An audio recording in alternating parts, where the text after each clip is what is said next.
આજના લેક્ચરની અંદર આપણે જોવાનું છે પ્લિઓટ્રોપી વિશે છે એ આપણે વાત કરીશું। હવે છેલ્લા લેક્ચરની અંદર આપણે છે એ જોયું કે ત્વચાના રંગ વિશે છે એ વાત કરી હતી અને ત્વચાના રંગ એટલે કે એક પોતે એક સિંગલ એલલ પણ છે એ એની અંદર જવાબદાર હતું।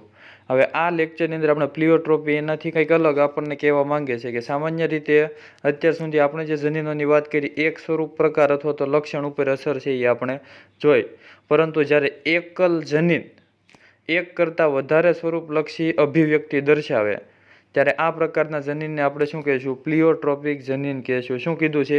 એકલ જનીન, એક જ જનીન છે એ એક કરતાં વધારે જ્યારે લક્ષણ અભિવ્યક્તિ છે એ દર્શાવતા હોય ત્યારે આપણે પ્લિઓટ્રોપિક જનીન કહીએ છીએ અને આ ઘટનાને આપણે પ્લિઓટ્રોપી તરીકે ઓળખીએ છીએ। કેવી અભિવ્યક્તિ આપણને જોવા મળે? સ્વરૂપલક્ષી અભિવ્યક્તિ।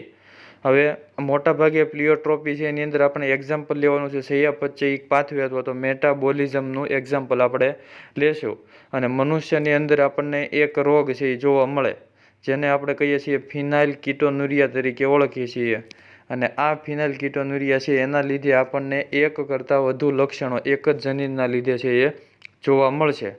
હવે આખી નીચેથી તમને પ્રોસેસ આખી આપી છે એ પહેલાં આપણે સમજીએ કે મનુષ્યના શરીરની અંદર ફિનાઇલ એલેનિન એમિનો એસિડ આવેલો હોય અને આ ફિનાઇલ એલેનિન છે ફિનાઇલ એલેનિન હાઇડ્રોક્સાઇલેઝ ઉત્સેચકની હાજરીમાં શેમાં કન્વર્ટ થાય છે? ટાયરોસિનની અંદર કન્વર્ટ થાય અને આ ટાયરોસિન છે એ ત્યારબાદ શું બનાવે? મેલેનિન અને ઘણા બધા અંતઃસ્ત્રાવો એટલે કે મેલેટોનિનથી માંડી અને ઘણા બધા અંતઃસ્ત્રાવોનું નિર્માણ છે એ કરે। હવે જો ટાયરોસિન ન બને તો મેલેનિન બનશે નહીં અને મેલેનિન છે એ કોની માટે જવાબદાર છે? ત્વચાના રંગ માટે। તો આટલું છે એ તમને સમજાઈ ગયું છે। હવે મેઇન વસ્તુ કે શું ઇમ્પોર્ટન્ટ છે? ફિનાઇલ એલેનિન હાઇડ્રોક્સાઇલેઝ ઉત્સેચક। તો ફિનાઇલ એલેનિન હાઇડ્રોક્સાઇલેઝ ઉત્સેચક છે એની માટે જે જવાબદાર જનીન છે એ કયા છે? કાં તો કેપિટલ પી હોવો જોઈએ અથવા તો કેપિટલ પી સ્મોલ પી। તો કેપિટલ પી છે એ એની માટે છે જવાબદાર જનીન છે કે જે ફિનાઇલ એલેનિનને શેમાં કન્વર્ટ કરે છે? ટાયરોસિનની અંદર। હવે જો જનીનની અંદર વિકૃતિ આવશે કોઈ પણ પ્રકારની અથવા તો પ્રચ્છન્ન જનીન હશે એટલે કે જો બંને સ્મોલ પી હશે તો ફિનાઇલ એલેનિન હાઇડ્રોક્સાઇલેઝ ઉત્સેચક બનશે નહીં અને જો ફિનાઇલ એલેનિન હાઇડ્રોક્સાઇલેઝ ઉત્સેચક નહીં બને તો અહીંયા ફિનાઇલ હાઇડ્રોક્સાઇલેઝ ઉત્સેચક નથી તો ફિનાઇલ એલેનિનનું ટાયરોસિનમાં કન્વર્ટ થશે નહીં અને ટાયરોસિન નહીં બને તો મેલેનિન બનશે નહીં।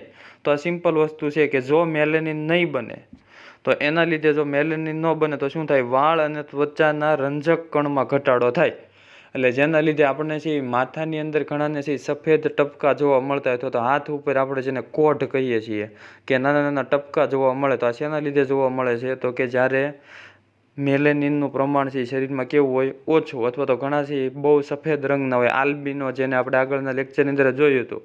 તો આ શેના લીધે હોય? તો કે મેલેનિન છે એ બનતું ન હોય તો એના લીધે આપણને આ પ્રકારનું છે લક્ષણ જોવા મળે। આ એક લક્ષણ થઈ ગયું વાળ અને ત્વચાના રંજક કણમાં ઘટાડો। બીજું શું થાય? તો કે જો ફિનાઇલ એલેનિનમાંથી ટાયરોસિન બનતું નથી તો શરીરમાં ફિનાઇલ એલેનિનનું પ્રમાણ વધશે કારણ કે એનાથી આગળ કંઈ પ્રક્રિયા થતી નથી। તો આ ફિનાઇલ એલેનિન છે એની માત્રા છે એ શરીરમાં વધશે અને આ છે એ શું બનાવવા મળે છે? ફિનાઇલ એસિટેટ બનાવશે અને આ ફિનાઇલ એસિટેટ છે એ આપણા મગજની અંદર છે એ જમા થાય અને જેના લીધે નાના બાળકોની અંદર આપણને માનસિક મંદતા છે એ જોવા મળે। આ એનું બીજું કારણ છે એ થઈ ગયું। શું થઈ ગયું? માનસિક મંદતા આવી। બીજું શું આવ્યું? તો કે ત્વચા અને વાળના રંજક કણોમાં ઘટાડો થયો અને ત્રીજું કે ફિનાઇલ એલેનિન છે એ એક પ્રકારની કીટોન બોડીનું નિર્માણ કરે કીટોન કણોનું નિર્માણ કરે અને આ છે એ આપણા યુરિન એટલે કે મૂત્રની અંદર ફિનાઇલ એસિટેટના કણો છે એ ભેગા થાય અને જેને આપણે કહીએ છીએ ફિનાઇલ કીટોનુરિયા તરીકે ઓળખીએ છીએ। એટલા માટે આપણે રોગને નામ શું આપ્યું છે? ફિનાઇલ કીટોનુરિયા। તો 3 લક્ષણો થઈ ગયા। જનીન ખાલી કેટલું જવાબદાર છે? એક।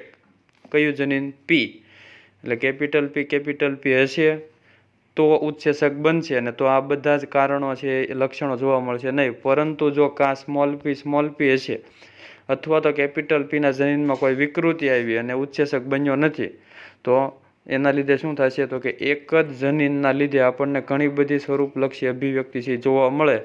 એટલા માટે આ પ્રકારના જનીનને આપણે શેની તરીકે ઓળખીએ છીએ?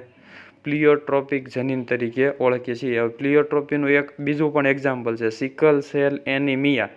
સિકલ સેલ એનિમિયા એટલે આપણે વાત થઈ છે લગભગ, અથવા તો છે આની પછી આવશે જે આ યુનિટની અંદર આપણે પાછળ ભણવાનું છે કે સિકલ સેલ એનિમિયા ક્યારે થાય, તો કે રક્તકણોનો આકાર જે દ્વિઅંતરગોળ છે એમાંથી આ રીતનો દાંતરડા જેવો આકાર છે એ થઈ જાય.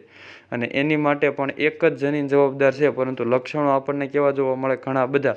એટલે પ્લિયોટ્રોપીનું એક્ઝામ્પલ આપણને MCQ પૂછાય તો ફિનાઇલકીટોનુરિયા પણ આવશે, અને સિકલ સેલ એનિમિયા ઓપ્શનમાં હોય તો એ પણ આપણે સિલેક્ટ કરવાનું છે.